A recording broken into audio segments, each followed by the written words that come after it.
Well, the NBA season is over. The Boston Celtics are going to win Banner 18. The Dallas Mavericks lose Game 3 at home in a game that I genuinely thought that they were going to win. Now, granted, I've been wrong about the Mavs basically every step of the way this season because I said that they weren't that good. I didn't like the PJ Washington trades. I was wrong about all that. Then they were good in the playoffs and they made it to the finals. And I thought, hey, they got the best player in the series. They've been playing really well. So I picked Mavs in 6.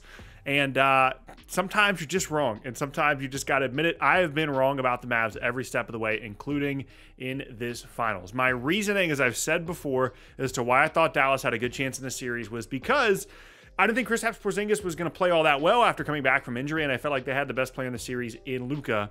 The problem is, even without KP tonight, Boston is just better than them. Dallas has so many personnel issues defensively trying to deal with this Boston team because of the spacing that they put on the floor, and they just don't have the guys to guard individually one-on-one with the amount of options that Boston has.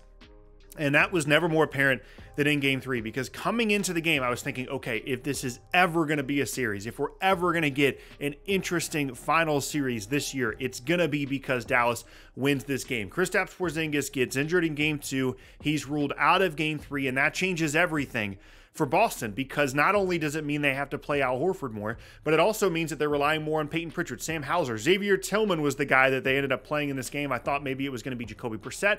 Thought maybe it would be Luke Cornett. It ended up being Tillman. He had a good game. But I really felt like that was going to give Dallas an option to attack every single time down the floor. Whoever the fifth guy was, whether it was Al, whether it was any of these other guys, that was going to be the spot they were going to be able to attack. And that was going to be so much different than the other two games because they always had somewhere to go.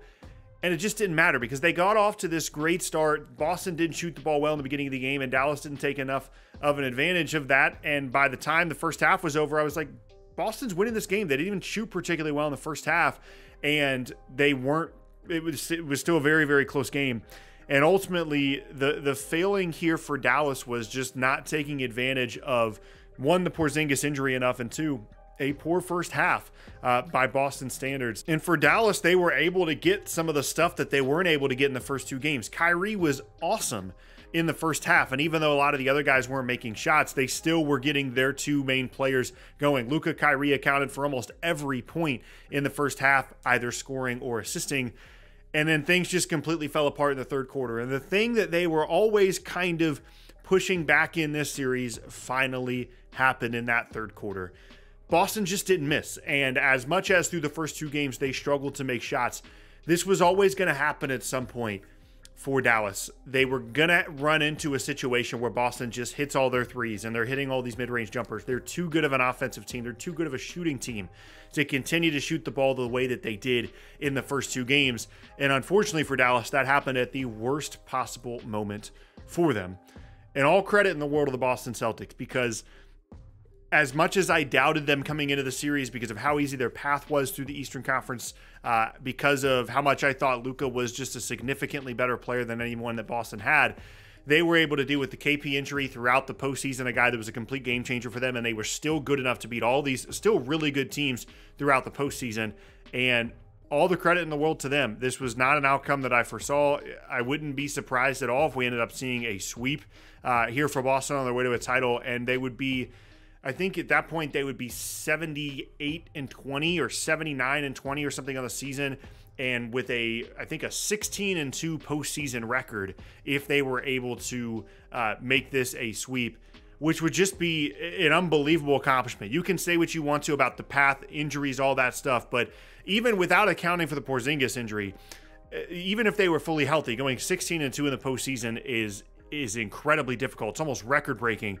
And when you then consider the fact that KP wasn't healthy either, just an unbelievable postseason for Boston. And for Dallas, I mean, obviously it's frustrating because it seemed like they had a good chance in the series. A lot of people were behind Dallas in the series, including myself. They were favored in Game 3, certainly once Porzingis was ruled out, but even before then. And the things that worked well for them on this postseason run just didn't work for them. Through the first two games, Boston didn't shoot the ball well. That was something that worked out for them so far. Their ability to guard was completely changed in this series because they had to guard all 5 positions on the floor. Boston did the best job of any team so far in the postseason of attacking Luka, attacking Kyrie. Of course, personnel has a lot to do with that. They have the best team out there to be able to attack those kinds of mismatches. And at the end of the day, as disappointing as this is for Dallas and their fans, this just ultimately was a personnel issue for them. Like, the first 3 rounds of the playoffs for them, they felt like the bigger team. They felt like the stronger team. They had more length. They had more defensive versatility. And then Luka and Kyrie were able to finish games really well. They never got a chance to have any of those close moments. They never got a chance to really establish their dominance in some of these late game situations because the games were never close, because Boston's 3-point volume was there. And as long as they were able to keep things close throughout the game, at some point that volume was also going to turn into volume makes, not just volume shots. And that's really all that it comes down to. And the thing that's crazy too is, like, I felt like this was going to be such an interesting series because of the, like, team versus individual aspect of how good Boston has been all season long compared to how good Luka has been all postseason long and throughout his whole postseason career. And this has just turned into another lackluster finals, which has kind of been the theme the last 8 years. Like, the 2016 finals were unbelievable. The Cavs coming back from down 3-1, LeBron leading the Cavs to a title. And since then, 2019 was the Raptors, which was a pretty good series, but obviously the injury stuff made it weird. 2020 was the bubble, and that was technically a 6-game series, but it never really felt like a series despite some really good performances from Jimmy Butler. 22 was a 6-game series, and that was Boston and Golden State, but that one never really felt like that great of a series either. And all the other ones were just like this one. Not really that interesting, not really that impactful, not a series that anybody's really going to go back and look at historically. And I'm just wondering when we're going to get a good finals, because I thought this was going to be it. I really felt like the contrast in styles and how good the individual players on the Mavs were compared to how great the team was for Boston. I really thought that was going to bring up an interesting matchup, and it just never did. So at the end of the day, all you can say is congratulations to the Celtics. I mean, of course, they technically do still have to win another game, but a team as good as them, a team that shoots as many threes as they do, they're not going to lose 4 straight here. So Boston wins Banner 18 in, like, a kind of an unsatisfying way for, I think, a lot of fans out there. But ultimately, they built the best team, and this is a front office achievement, I feel like. I mean, being able to get KP, although obviously his impact probably won't be felt the rest of the series due to injury, being able to get Drew Holiday, of course, the previous front office, having Jaylen Brown, Jason Tatum, all these guys, they've just piece by piece put together a team, and Derek White in there as well.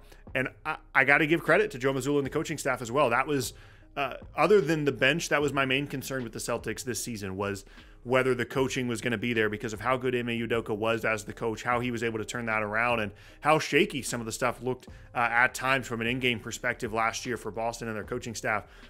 They rebuilt the coaching staff for one thing in the offseason after losing some guys in the middle of the year last year. That clearly has helped, and Mazzulla's been really good. He's called timeouts at the right times in the playoffs. He's pushed the right buttons.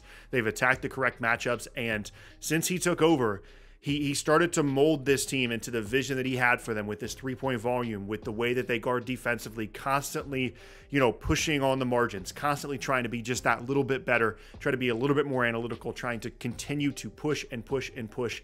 And ultimately, of course, it has worked out, and it's going to lead to another title for the Boston Celtics. And although I wish the series would have been better, and I hope the series and thought the series would have been better, at the end of the day, I think it's very clear that the best team in the league won the title this year. And that's always, a pretty satisfying conclusion to the end of the NBA season.